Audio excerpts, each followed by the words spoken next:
So my 7-year-old daughter is in the process of transitioning from female to male. At least that's what her doctor thinks. Let me explain. So what had happened was the kids went to traditional school this year, so it was important that their immunizations be up to date. We kind of skipped some, delayed some, so I sent a message before I scheduled their appointments to the doctors just saying, hey, make sure their immunizations are up to date. And here's the exact message.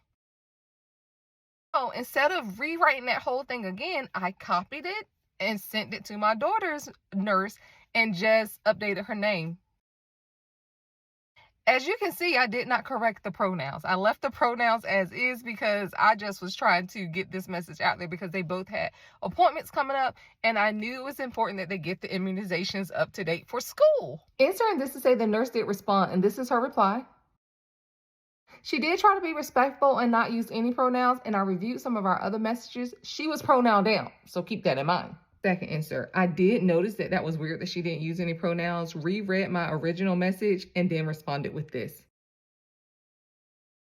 So fast forward to my daughter's appointment, okay? I always bring the boys with me. Shoot, all the kids are always at each other's appointment because that's just how our life is. They're always with me.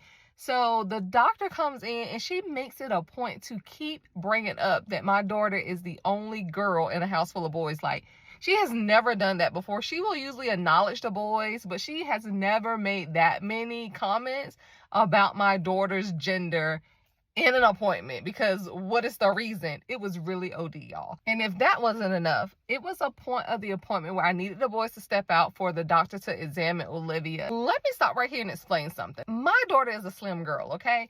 And unfortunately, undergarments for girls don't come in half sizes. So one size is way too small, and we know that is not good for women's health. And the other size is too big. So she was complaining about them like moving around and shifting and that not being comfortable. So I was like, okay, let's try to find you some of the girls' boxer brief things, right?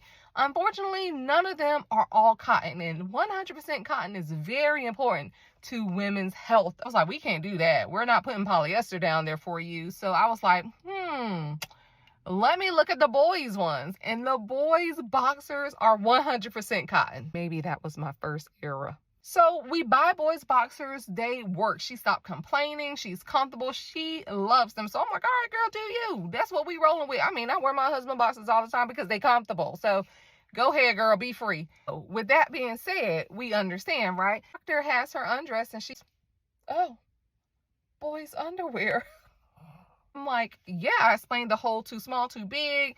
And she's like, well, you know, girls have boxers. And I'm like, yeah, they do, but they're polyester. They're not 100% cotton. And 100% cotton is the best thing for her, right? And she's like, yes. I said, so these worked best, and that's what we're rolling with because they work. And she just was like, okay, silently judging me. So based off the pronoun error and the fact that my daughter's wearing boys' boxers, that's why I think her doctor and her nurse staff think I'm transitioning her from female to male. I'm not.